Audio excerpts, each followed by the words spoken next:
नेहा सिसोदिया स्वागत करती हूँ आप सभी का एम टू एजुकेट इस यूट्यूब चैनल पर। आज हम शुरू करने वाले हैं अपना भारत का इतिहास का इम्पोर्टेंट टॉपिक जैन धर्म। बौद्ध धर्म हम पहले कंप्लीट कर चुके थे। आज हम करने वाले हैं जैन धर्म से संबंधित कुछ इम्पोर्टेंट प्रश्न जो एग्ज़ाम में पूछे जाते हैं। इसको हम 2 पार्ट्स में कंप्लीट करेंगे। जैन धर्म प्रैक्टिस सेट पार्ट 1। तो शुरू करते हैं। ये आपको दिखाई दे रही है महावीर स्वामी जी की फोटो, जो कि प्रोपाउंडर थे जैन धर्म के, वास्तविक संस्थापक जिनको कहा जाता है जैन धर्म का, वो थे महावीर स्वामी जी। जैन धर्म आपको ये दिखाई दे रहा है, यहाँ लिखा है जैन धर्म। तो जैन वर्ड से क्या मतलब है ये हम देख लेते हैं। जैन जो है वो जिन वर्ड होता है उससे बना है, और जिन में कौन सी धातु है? जी धातु, जिसका मतलब क्या होता है? जीतना। और जिन क्या हो गया? जिन का मतलब क्या हो गया? जीतने वाला। जीतने वाला। जिन कौन हो गया? जीतने वाला। जिसने स्वयं को जीत लिया है उसे जीतेंद्रिय कहा जाता है। तो जैन से मतलब यहाँ पर ये है, जिसने स्वयं को जीत लिया, अपनी इंद्रियों को जीत लिया, अपने ऊपर कंट्रोल कर लिया, वो कहलाता है जिन। और जिन से ही बना है जैन धर्म, जो जी धातु से बना है जिन, और जिन से बना हमारा जैन धर्म। तो आई होप क्लियर हुआ होगा सबको। पहले वर्ड से ही कोई पूछे अगर कि जैन किस वर्ड किस धातु से बना है, तो आप इजीली बता पाएंगे जी धातु से। या फिर इसका मतलब क्या होता है जिनका, तो हम बता पाएंगे जिसने अपनी इंद्रियों को जीत लिया हो। इनको महावीर भी कहा जाता है। महावीर इन्हें इसलिए कहा जाता है कि ये बहुत ही हष्ट पुष्ट, सुदृढ़ और बलशाली थे, इसलिए इनको महावीर भी कहा जाता है। वैसे इनके बहुत सारे नाम हैं, आगे मैं आपको बताऊंगी। क्वेश्चन है, जैन धर्म के प्रथम तीर्थंकर कौन थे? हु वॉज द फर्स्ट तीर्थंकर ऑफ जैनिज्म? नैनिकनाथ, पार्श्वनाथ, ऋषभदेव या फिर महावीर स्वामी? तो हमें बताना है कि प्रथम तीर्थंकर इनके कौन थे। यहाँ पर आपको दिखाई दे रहा होगा तीर्थंकर शब्द। तीर्थंकर का मतलब क्या होता है? जो तीर्थ की रचना करे। जो तीर्थ की रचना करे वो कौन होता है? तीर्थंकर। मतलब संसार सागर से जो मोक्ष की तरफ ले जाए, जो संसार सागर से मोक्ष की तरफ लेकर जाए, वो होता है तीर्थंकर। इसलिए तीर्थंकर वर्ड यूज किया जाता है। और एक बात और मैं आपको बता दूं, ये आपको फोटो दिखाई दे रही होगी, ये है जैन धर्म के प्रथम तीर्थंकर कौन? हमारे ऋषभदेव जी। ये ऋषभदेव जी की फोटो है, जो कि जैन धर्म के प्रथम तीर्थंकर माने जाते हैं। और इनका दूसरा नाम भी है एक, आदिनाथ। इनको आदिनाथ भी कहा जाता है। इनका जन्म अयोध्या में हुआ। कहाँ हुआ? अयोध्या में। और इनकी मृत्यु हुई थी कैलाश पर्वत पर। याद रखिएगा ये सारे एक्स्ट्रा पॉइंट्स भी आप, कि ऋषभदेव जी हम जैन धर्म के प्रथम तीर्थंकर थे। उनको आदिनाथ भी कहा जाता है। उनका जन्म अयोध्या में हुआ था और मृत्यु उनकी कैलाश पर्वत पर हुई थी। ये सारी चीज़ें आप नोट करते जाइएगा, नोट्स बनाया कीजिए, आपके लिए काफ़ी इजी होगा एग्ज़ाम के पॉइंट ऑफ व्यू से। अगर हम देखें, आपको एग्ज़ाम टाइम में केवल रिवाइज करना रह जाएगा, एक बार नोट्स बनाया कीजिए। नेक्स्ट है, जैन धर्म के द्वितीय तीर्थंकर कौन थे? हु वॉज द सेकेंड तीर्थंकर ऑफ जैनिज्म? द्वितीय तीर्थंकर का नाम हमें बताना है, कौन थे? तो इन चारों ऑप्शन में से बताइए क्या हो जाएगा राइट? संभवनाथ, अजीतनाथ, अनंतनाथ या फिर नैनिकनाथ। तो राइट ऑप्शन क्या हो जाएगा हमारा, अजीतनाथ जो थे वो जैन धर्म के द्वितीय तीर्थंकर माने जाते हैं। टोटल कितने तीर्थंकर हुए हैं, 24 हुए हैं, और महावीर स्वामी उनमें सबसे लास्ट वाले माने जाते हैं और उन्हीं को वास्तविक संस्थापक भी माना जाता है। प्रथम हुए हैं ऋषभ देव जी, द्वितीय हुए हैं हमारे अजीतनाथ जी। इनका जन्म भी अयोध्या में हुआ था। कहाँ हुआ था, अयोध्या में। ये भी अयोध्या में जन्मे थे। नेक्स्ट क्वेश्चन की तरफ जाते हैं। जैन धर्म के 24वें तीर्थंकर कौन थे?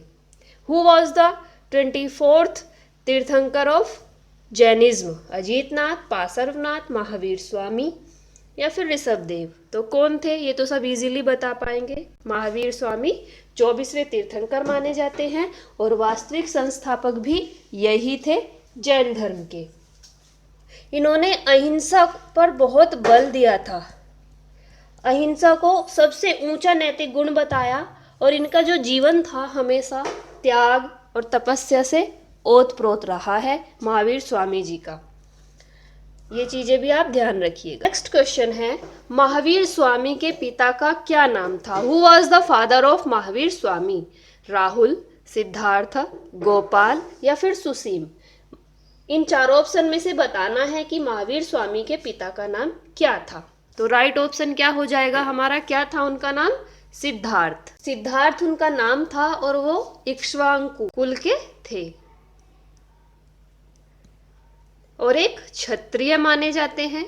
क्षत्रिय कुल में उनका जन्म हुआ था। और कहाँ के राजा थे वे? कुंडग्राम।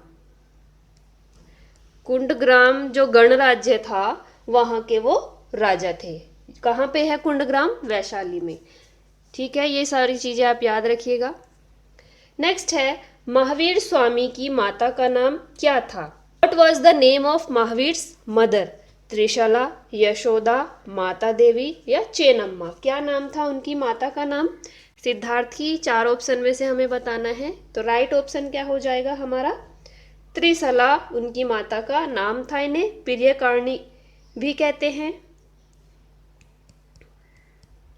प्रियकारिणी भी कहते हैं। और ये लिच्छवी, ये चीज भी याद रखिएगा, लिच्छवी नरेश थे। कौन? चेतक, या फिर कहीं कहीं चेटक भी लिखा मिलता है। ये दोनों नाम याद रखिएगा, चेतक या फिर चेटक। उनकी बहन थी ये त्रिशला। जो महावीर स्वामी जी की माता थी त्रिशला, वो उन्हें प्रियकारिणी भी कहा जाता है और वो लिच्छवी नरेश चेतक की बहन थी। तो राइट ऑप्शन हमारा हो जाएगा त्रिशला। नेक्स्ट है, पार्श्वनाथ को निर्वाण प्राप्ति कहाँ हुई? पार्श्वनाथ जी जो थे उनको निर्वाण मतलब मोक्ष की प्राप्ति कहाँ हुई थी? Where was Parshvanath got nirvana? उन्मेद पर्वत, संवेद पर्वत, अरावली पर्वत या फिर हिमालय पर्वत? ये हमें बताना है इनमें से, इसमें से क्या राइट ऑप्शन हो जाएगा हमारा, कहाँ पर हुई थी उनको मोक्ष की? पार्श्वनाथ जी को मोक्ष की प्राप्ति हुई थी संवेद पर्वत पर। कब? 100 वर्ष की उम्र में। 100 वर्ष के थे ये जब इनको निर्वाण प्राप्ति हुई थी। और पार्श्वनाथ जी कौन थे? 23rd 23वें ये तीर्थंकर थे जैन धर्म के। और इनको निर्वाण की प्राप्ति कब हुई थी? 772 ईसा पूर्व इनको संवेद पर्वत पर निर्वाण की प्राप्ति हुई थी। और इनका जो निर्वाण का स्मारक है उसको टोंक कहा जाता है। टोंक, निर्वाण का जो स्मारक बना हुआ है उसको टोंक कहा जाता है। ये भी चीज़ आप ध्यान रखिएगा। एक्स्ट्रा फैक्ट भी मैं आपको बता रही हूँ, नोट करते जाइए सभी। एग्ज़ाम में ये क्वेश्चंस पूछे जाते हैं और बहुत बार पूछे भी गए हैं। मैंने सारी चीज़ें आपको डिटेल में बताने की कोशिश की है। आई होप आपको चीज़ें क्लियर हो रही होंगी। नेक्स्ट है, महावीर स्वामी के बचपन का नाम क्या था? What was the childhood name of Mahavir Swami? तो हमें बताना है क्या नाम था उनके बचपन का। सिद्धार्थ, राहुल, वर्धमान या फिर कुणाल? क्या नाम था उनके बचपन का? तो राइट ऑप्शन हमारा हो जाएगा वर्धमान। वर्धमान का मतलब होता है सृष्टि का पालन करने वाला होता है वर्धमान। क्या मतलब होता है वर्धमान का? सृष्टि का पालन करने वाला। और महावीर स्वामी के बचपन का नाम था वर्धमान। नेक्स्ट है, महावीर स्वामी का जन्म कब और कहाँ हुआ? Where and when Mahavir Swami was born? Kundagram में 540 ईस्वी पूर्व, कुंडलवन में 530 ईस्वी पूर्व, पाटलिपुत्र में 504 ईस्वी पूर्व, या फिर राजगृह में 526 ईस्वी पूर्व। इन चारों में से कौन सा ऑप्शन राइट हो जाएगा, ये हमें बताना है। तो हमारा राइट ऑप्शन हो जाएगा कुंडग्राम में इनका जन्म हुआ था 540 ईस्वी पूर्व। कहाँ पर है ये? वैशाली में है कुंडग्राम। और वैशाली किधर को पड़ता है? हमारा बिहार साइड में ये पड़ता है। नेक्स्ट है, महावीर स्वामी की पत्नी का नाम क्या था? What was the name of Mahavir's wife? Yashodhara, Yashoda, Priyadarshini, या फिर अनिमा। इन चारों में से कौन सा ऑप्शन राइट होगा? तो उनका नाम था यशोदा। महावीर स्वामी जी की पत्नी का नाम था यशोदा। नेक्स्ट है, महावीर स्वामी को कैवल्य ज्ञान कहाँ प्राप्त हुआ? एट व्हाट प्लेस डिड भगवान महावीर स्वामी ऑब्टेन कैवल्य ज्ञान? राजकोट, बिहार, जरम्बिक, या फिर पावा। कहाँ पर उनको ज्ञान प्राप्त हुआ था, ये हमें बताना है। तो इनको ज्ञान प्राप्त हुआ था जरम्बिक में। जरम्बिक नाम का एक गांव था ये, वहाँ पर इनको ज्ञान प्राप्त हुआ था 42 वर्ष की आयु में। 42 वर्ष की आयु में इन्होंने ज्ञान प्राप्त किया। कहाँ पर? रिजुपालिका, ये नदी का नाम है रिजुपालिका।